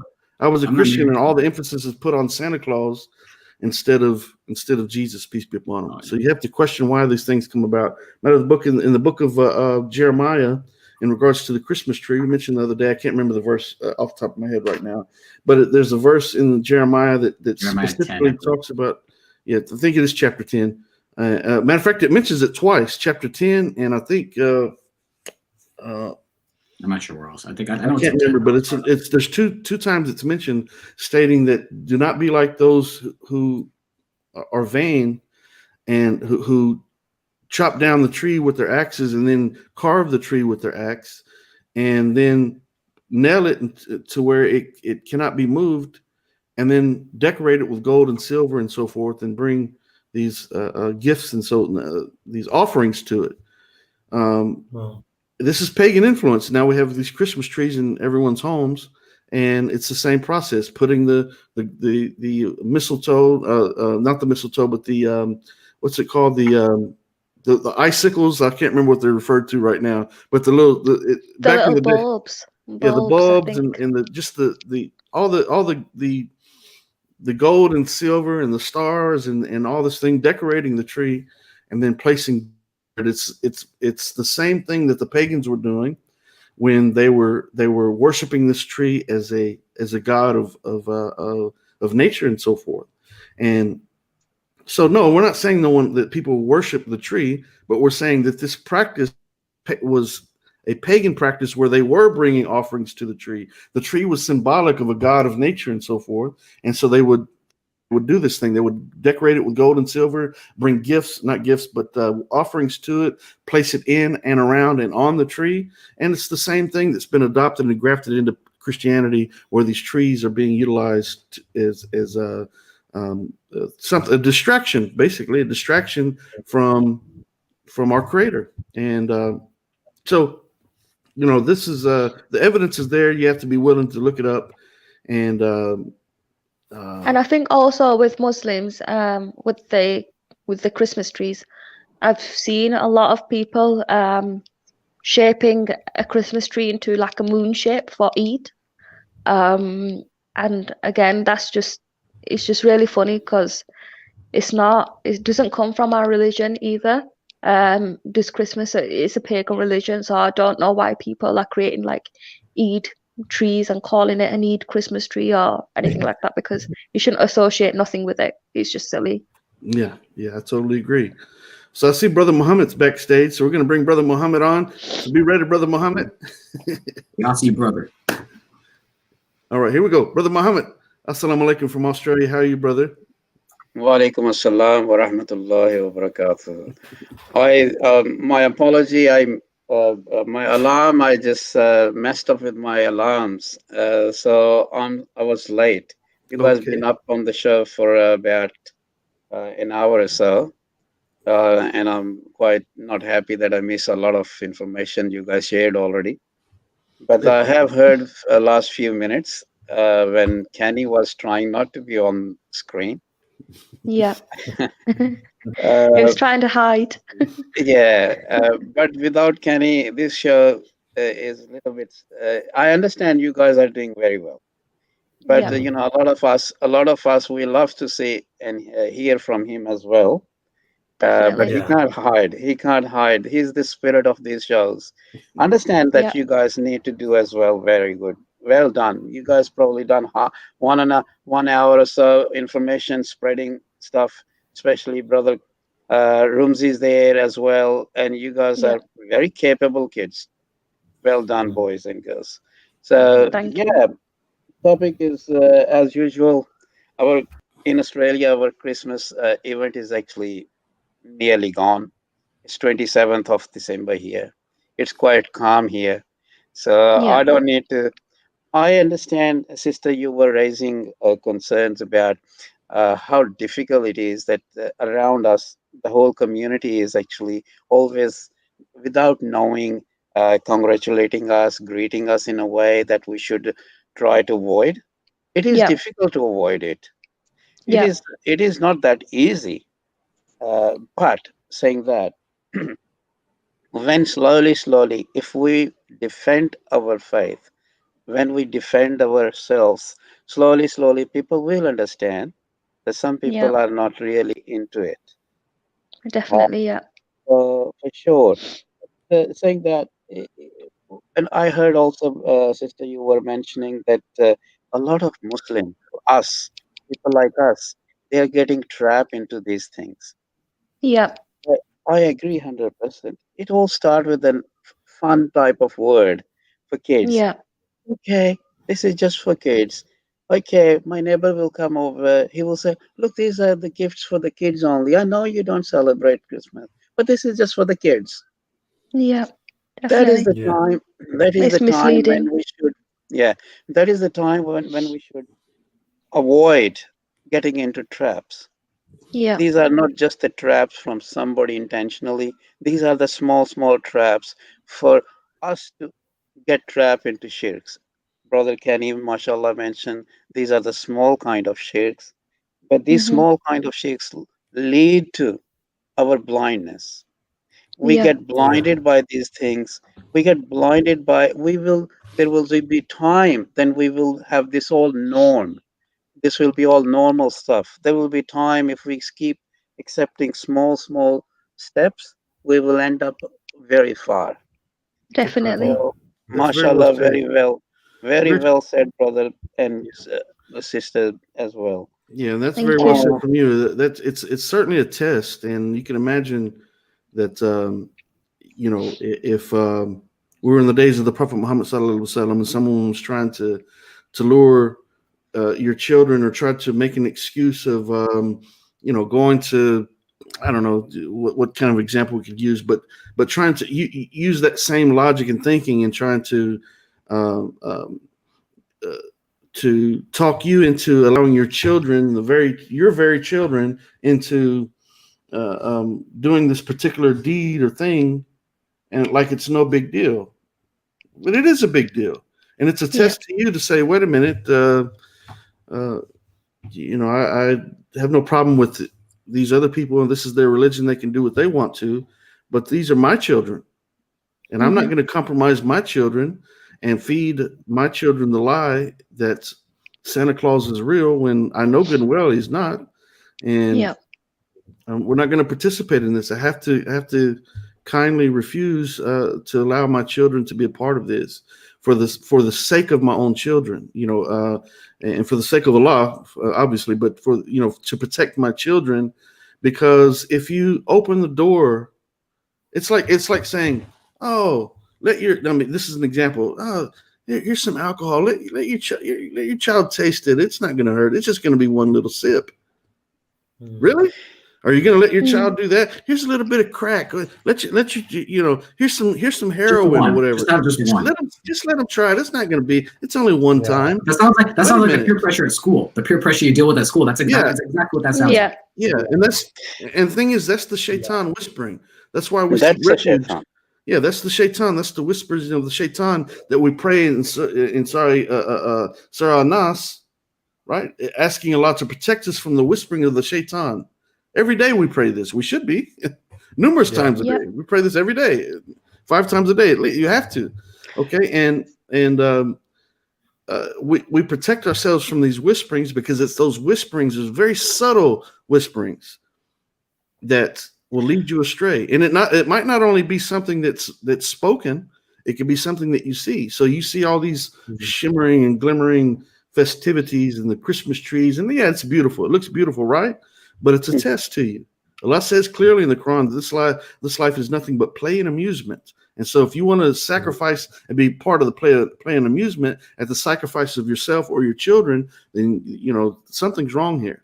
And so if you wouldn't allow someone to talk you into saying, oh, it's just a little bit of alcohol, let the child taste it. Okay, well, you let them taste it, you fall into that trap, and the next thing you know, your child remembers later in life that, oh, mom and dad let me taste a little bit of alcohol. So you apply that logic to, oh, I remember the time when we were Muslims, but we had a Christmas tree in our home back in the day, and you've opened the door to a problem here. You've cracked open the door a little bit. Now the shaitan are going to come, and they're going to try to keep, once you crack that door a little bit, they're going to try to keep pushing through. And eventually someone may say, oh, we used to do it as a child. We were Muslims, but we had a Christmas tree. Next thing you know, someone invites them to the church. They get caught up in the emotion of the drums playing and the pianos and the guitars and people running around and dancing and so forth. And they think that the Holy Spirit then jumped on them as a Muslim as well. And now they're a Christian. Okay. So this is dangerous, man. This is nothing to play with. And the sister said earlier, it's jihad. It's jihad. What is jihad? Yep. Striving in the cause of Allah to live in the obedience of Allah, to protect yourself, to protect the community. And if you are a Muslim and you are participating in these things, you're doing the exact opposite. Yeah. You're doing the exact opposite. And so it's very serious. Yeah, You I know, also heard, brother, that sister was mentioning that how we Muslims around in the communities, they are also, Eid free and so forth. I heard that, and then my mind trick in, those small sins. For example, alcohol consumption, adultery. Adultery is not a small sin. No. Gambling, what they call. So many things are not allowed in a lot of Islamic societies. Yeah. But the shirk's supposed to be the number one. And we are allowing the shirk to come into those societies yeah, without knowing that we are trying to say no gambling in this country, no alcohol consumption in this country, no fornication in this country, but it's okay. Let's start idolatry. How Mm. ironic is this? How Yeah. sad it is. I was very upset of the day when I heard the news about uh, this sort of idolatry stuff was selling in Riyadh. I said, hang Yeah. on, that country from Prophet's life, there were no pictures kept of Prophet. It's not like there were no painters around. There Mm. were no pictures kept of Prophet. There were no monuments kept of around Prophet because they were fearing the people will make the statues out of it. And now Yeah. we are introducing statues in the home of Lord. It's a sad part in the name of inclusiveness. This is how a small thing becomes so huge, and it is Yeah. going to become huge. I can It's see all a it. part of facade, and I think it's all to do with the comings of Dajjal, because Allah said in the Quran, as the time gets closer, as the time gets more near to the end, people are going to follow other people and forget their own religions, and also uh, Muslims are going to follow scholars and these muftis and sheikhs, and even if they're misleading, they're still going to agree with their points and not research their own answers and questions in the Quran. And I think that's what the world's coming to nowadays, and you can clearly see the sign of it. And it's just really sad, like, even though like reverts and born Muslims, it's just sad, the fact that they're all just on this big train and they're just following each other, but they're not looking at themselves as an individual. Like, when you go into your grave, it's not like the whole of mankind is going to go in the grave with you. You're going to go alone. You're going to have to answer your questions alone. So why are you following other people? If they're wrong, they're yeah, wrong. that's And right. that's it is. Absolutely. Rightfully. Just the way your wording actually reflecting that we should consider, we should ponder. Mhm. These words are famous words from Brother Kenny. They come so Yeah. often in our lives. We forget. We human forget time to time purpose of basic life in Islamic faith. We Yeah. do astray, but the best ones are those ones who consider and return back to the right path, straight path. That's Uh, right. uh, Unfortunately, our surroundings keeping us in a way, but this is how it is. I survive very well in this environment this 25th December. But not everybody. You guys are sometimes have to mingle around a lot of people in offices, a lot of Yeah. others. So it's a good time to promote the right thing. Yeah, It's definitely. it's definitely not the correct path, but it's become so much norm around societies. It becomes a battle now, a little bit huge battle. Yeah, and, Yeah. and I think Sister Sophia made a great point in that. Um, on the day of judgment, the Prophet Muhammad sallallahu alaihi wasallam said that man is going to run from his own wife and children on that day. And the same Hmm. applies to the wife. She's going to run from her own husband and children on that day. In that you're only going to be concerned with what you've done yourself, and you realize the severity of or the magnitude, I should say, of that day, that when we stand before Allah, we're going to be judged for everything that we've done. So if in fact we're going to, which we will, we're going to run from our own wives and children and so forth, our family members, our parents, and we're gonna be like, just get away from me. I'm only focused on myself today and what I've done, because now you remember everything that you've done in this life. So if we know that, if you have a knowledge of that, then why in the world would you compromise yourself in this life by accepting outside influence? If you're not going to, if on that day you're going to run from your own wife and your children, surely you're going to run from strangers and other people in society that are out there that have tried to, directly or indirectly influence you in some form or fashion. So we got to be conscious about these things and be very defensive in that. Yeah. You have to protect yourself and realize that by protecting yourself, then you have a responsibility to protect everyone who's around you, protect society as a whole. And that's what the show is about. The Sister Safiyyah, Brother Areeb wanting to discuss this. It's not to be defensive. We had a show about this, a similar topic a couple of days ago on Kenny Bomer Live, right? And it's not to be offensive. We're not trying to be offensive or mock anyone's religion. No. We're being offensive. We're being defensive in that we're defending the haqq, the truth that Allah subhanahu wa ta'ala has revealed to all the prophets, warning people time and time again not to associate any partners with Allah. Don't set up false gods and false deities and worship other things other than Allah. And so we're defending the truth and nothing more. It's not to be offensive and so forth. I think we're also protecting the people that are listening as well, because the last thing I want to say quickly is that Allah said himself that on the day when people stand before him, people will start blaming each other, like Brother Kenny mentioned, like, mums will run from the sons, and sons are going to run from the mums, and the wives and the husbands, and everyone's just going to be really, really confused. But what they're going to say to Allah subhanahu wa ta'ala is that we was never told about it. So we didn't know that this was wrong. We had no clue. But on that very day, because Allah already knows what you don't know, Allah already knows exactly what you're doing on your day-to-day life. He knows what this conversation's about right now, right? So on that day, Allah is going to make your hands and your legs and your ears talk for you, your tongue talk for you. So that's the thing, like, fear the punishments of Allah. Don't be a person that on the day of judgment you can't face Allah, right? Don't be a person where Allah won't look at you with a smile. Be that person to always be close and to guide others closer. Don't think that you're offending anyone, or I don't know how to say it, offending someone or being rude to someone by saying the truth, because at the end of the day, you're not. Because we're all going to be stood in front of Allah. We're all going to be judged. So there is no right and wrong. So if you're doing the right thing, you should strive to do that right thing. You shouldn't worry about it. You shouldn't worry about what people have to say to you, or how they're going to mock you, or how they're going to swear at you. It does not matter. If they follow it, then good, because they're saving themselves from the punishment. So they're doing themselves a favor. That's right.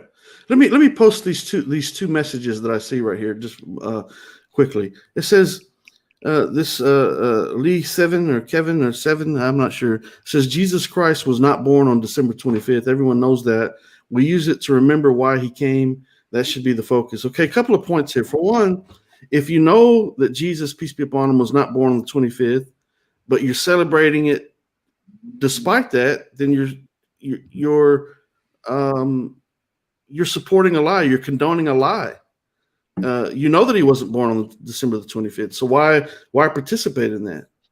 Okay, so yes, it sounds romantic that a savior would come into the world, but the fact of the matter is, as Sister Safiyyah mentioned, if you study Mithraism, you'll see that this whole idea of a God-man being born on December 25th, being a savior of the world and so forth, that existed long before the life of Jesus, peace be upon him. And so that's the pagan influence. So why would you celebrate on a day that you know is not the day that he was born? And you're just doing it just because. You're setting aside logic and reason and just going on with what society has told you to do. Here's another proof of that. This person says, I celebrated on the 25th because it's tradition. Exactly. That's the point. Yeah. It says it could be any other day in principle, given that we don't know the actual date. But this is exactly the point. You celebrate it because it's your tradition. And these traditions have been passed down from the pagan influence where other god men were celebrated on this particular day long before Jesus, peace be upon him. Mithra, Ptolemy Soter, Isis, not Isis, but Osiris, Adisophergia, the emperor, not him, but Apollonius of Tyana. Okay, there's others.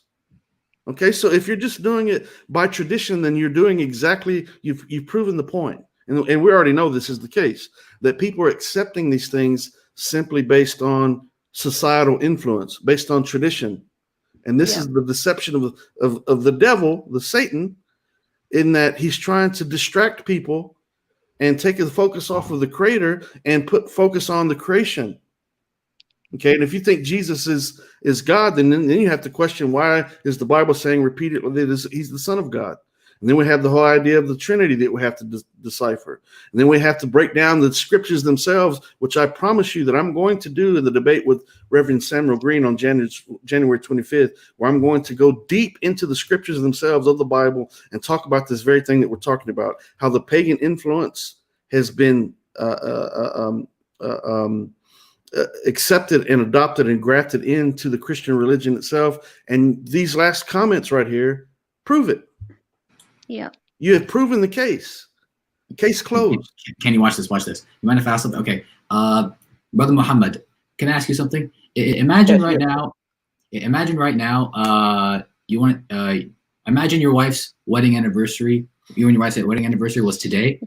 And then you were to approach her and say, "Why, honey, happy anniversary 3 months from now." What would your wife think about that? How would your wife react to that? No, she will get divorce certificate ready that you remember my birthday after 3 months. Get out of here. Or maybe 3 months early. I don't know. Now imagine now the fact that these masakin, as we say in Arabic, have the audacity to say, "Well, the day doesn't matter." Well, if the day doesn't matter, then why does the celebration matter? What's the point? There is a question arrived in my mind. That's a good point within itself. What's the point of an anniversary if you're going to do it on the wrong day? That kind of defeats the purpose. Also, there is a question came in my mind. Brother Kenny may be able to reflect on it. Was there any tree decorations or Santa's socks? These sort of stories written at the birth of Jesus in anywhere in the history? I don't think so. So in the book of Jeremiah, so I mentioned earlier, as far as the Christmas goes, in the book of Jeremiah, in two different verses in Jeremiah, in the book of Jeremiah in the Bible is what scholars believe is probably the most authentic book of the Bible. And it says in chapter 10, and I can't remember the other chapter right now, but we talked about it earlier, where saying that people should not be of those who practice vanity by following the works of the axe man who chops down the tree and carves the tree and then decorates it, nails it in place, and then decorates it with gold and silver and so forth. So these ideas, once again, most certainly extended before the life. For sure.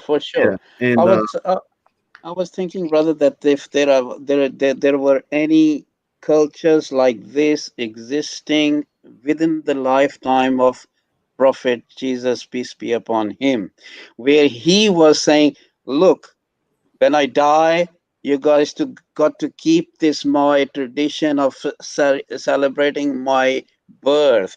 I can't find any. Like Jesus himself saying that you got to erect a tree and you got to celebrate in this way my birth. I can't find anywhere that kind of evidence where Jesus said himself that you do these sort of stuff about my birth. I don't know where it comes from. There's nothing in the Bible that states anything like that. Yeah, The most so once important again, part here. that's a good point, because so now you're doing something that your Bible doesn't say anything about doing. And so where did it No. come from? It came from pagan influence, where other god men were worshipped throughout history on this particular day. And so if you're accepting that, then why? Why are you accepting it? It started actually centuries and centuries after the Jesus, peace be upon him, gone up to the heavens. Yeah. Centuries and centuries after it was created by, those typical leaders in like Constantino and other around that area. It was just introduced to Christianity because pagan people will join us, Yes. and they may convert towards us. This is what it is. This was a creative deception for pagan and join their pagan rituals. And how come this becomes like a religious festival? I can't believe. So there's a book titled Christianity's Pagan. Actually, it was an article published last year, May 2019, titled Christianity's Pagan Roots, Traditions, Practices, and Holidays. And it says in that article, it says the roots of Christianity are interlaced with ancient pagan traditions and elements, mainly because the church gained power through forced conversion. And it says, in order to convert the people of Europe from their pagan beliefs, the church felt that they had to turn those people against their beliefs by fear or adopt the pagan beliefs into the Christian religion. And the historian William Durant, as I mentioned earlier, he says that Christianity did not destroy paganism, it adopted it. So the point being that all of this stuff stems from pagan influence. And people can make the claim that Islam is filled with pagan influence and so forth. No, it's not. Islam destroyed the pagan influence. Kissing the stone is no more different than someone stepping off of a plane after they've been away from their motherland for a long period of time, and they kiss the ground. They're not worshiping the ground. They're just thankful to be there. They're thankful to be there. So when the Muslims go to the Kaaba and they kiss the stone, they're not worshiping the stone. They're not worshiping the Kaaba. And matter of fact, it's not a requirement for us to kiss the stone. No one. Matter of fact, most Muslims don't kiss the stone. Some do. Most don't. The vast majority don't. And some become way too passionate. They think this stone was touched by a prophet and all the saints. Yeah. That's why they become so passionate. That if I can help, there were 4 different tribes who were fighting to who should put this stone and attach to Kaaba. So the whole ummah was joined there to place it over there with the orders arrived from Allah subhanahu wa ta'ala. And there are so much history in there. People who follow Allah subhanahu wa ta'ala for whole their lives, they become sometimes emotional. They see something which belongs and to all those prophets they used to touch it, or they may have touched it. They feel if we touch this stone, we may have touched the actual person, and we may feel like we are blessed. Nothing. That stone itself has no value at all. As I can see, Brother Kenny is going to say something. But yeah, I'm so aggravated by the post in the chat. The guy saying paganism is only okay when Muslims do it. No, no, it's not okay if Muslims do it. But the fact is, Muslims aren't doing that. Okay, so I repeat, listen closely. Brother Muhammad just spoke on it as well. The Muslims who go to Mecca and visit the Kaaba, they are kissing the stone simply because it's a sentimental reason. They're emotional about finally being in this place that has so much history behind it. But they're not worshiping the stone. No. They're not, by no means, they're not praying to the stone. They're not praying to the Kaaba. And so it's not, bear with me, so it's not paganism. Paganism is worshiping false gods. Okay. Now, if you are a Christian and you're worshiping Jesus, peace be upon him, and in one breath you say he's the Son of God, then you've created 2 distinct beings. He's the Son of God. Okay.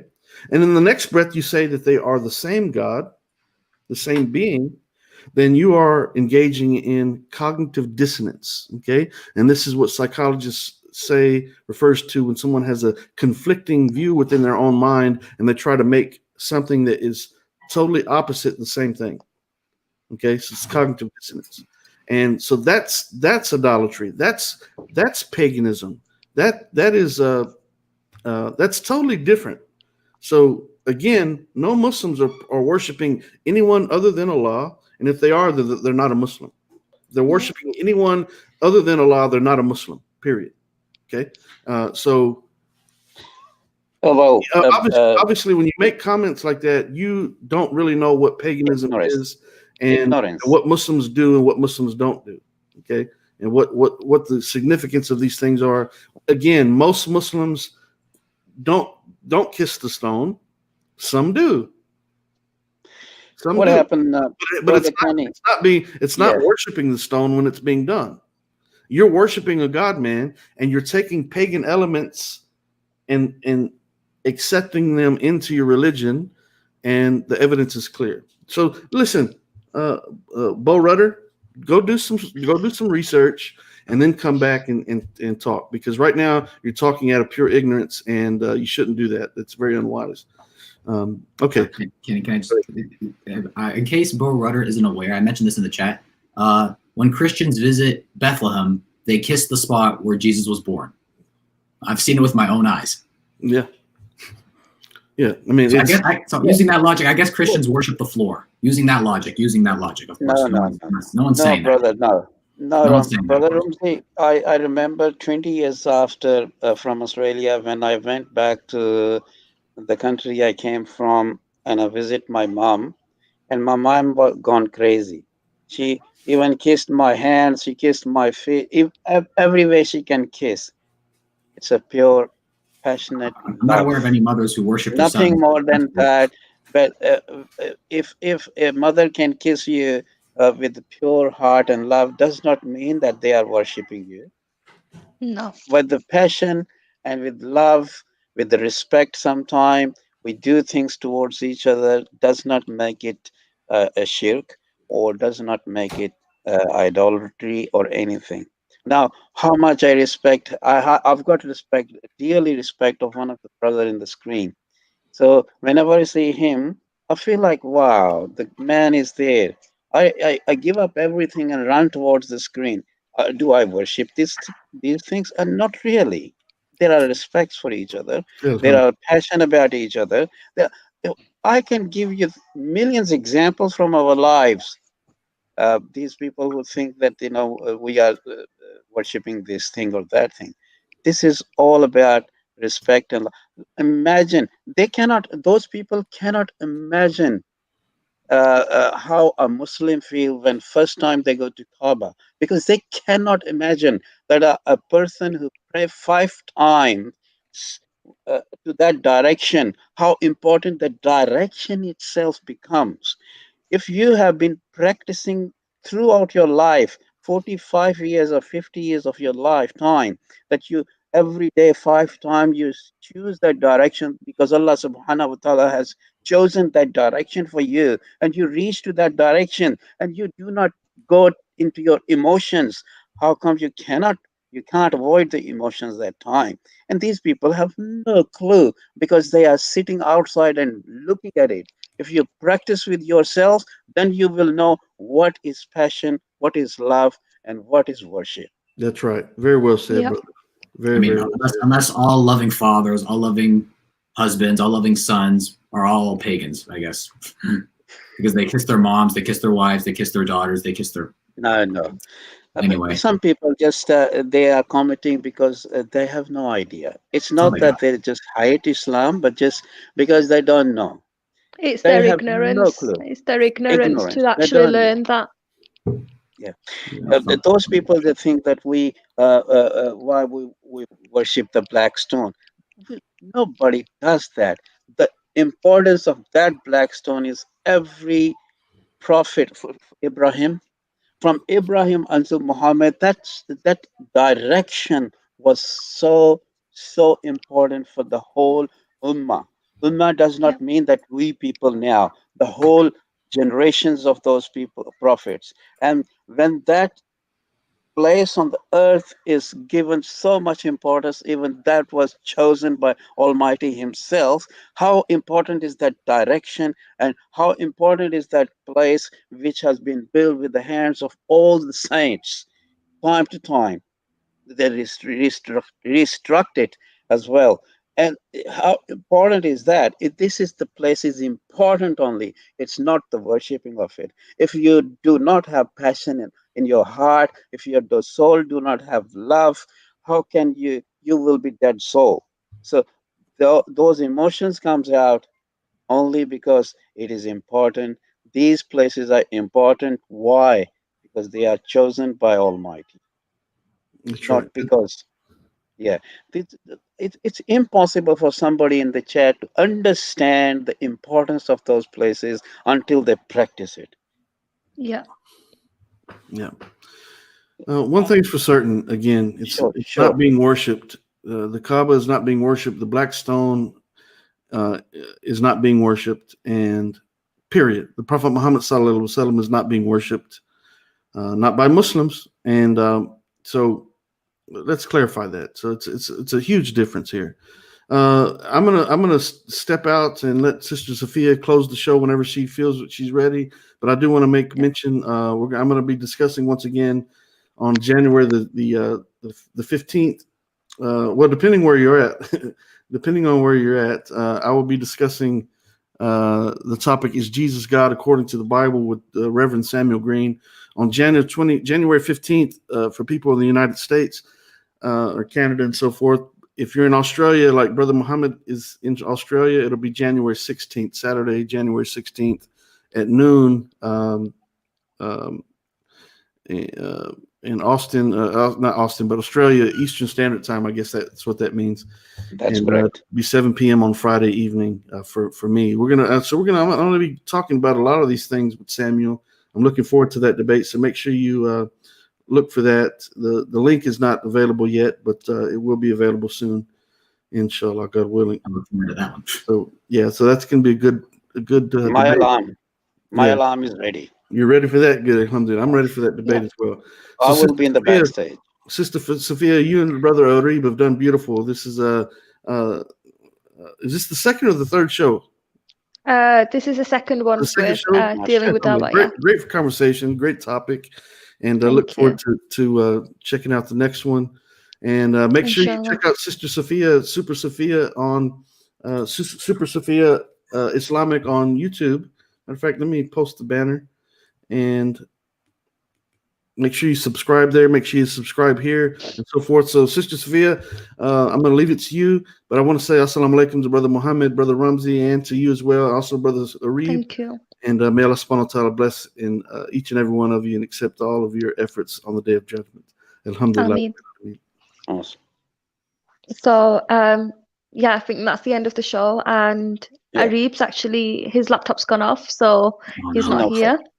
So his battery's died. But yeah, thank you for everyone that's listened. Thank you for Brother Ramzi and Brother Mohammed for joining.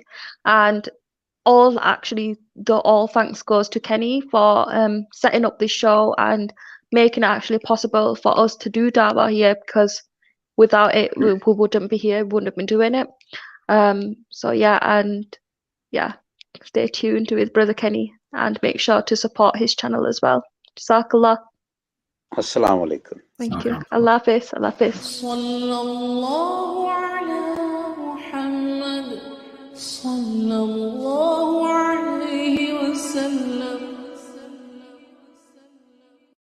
Allahumma salli wa sallim ala Sayyidina Muhammad wa ala ali Sayyidina Muhammad.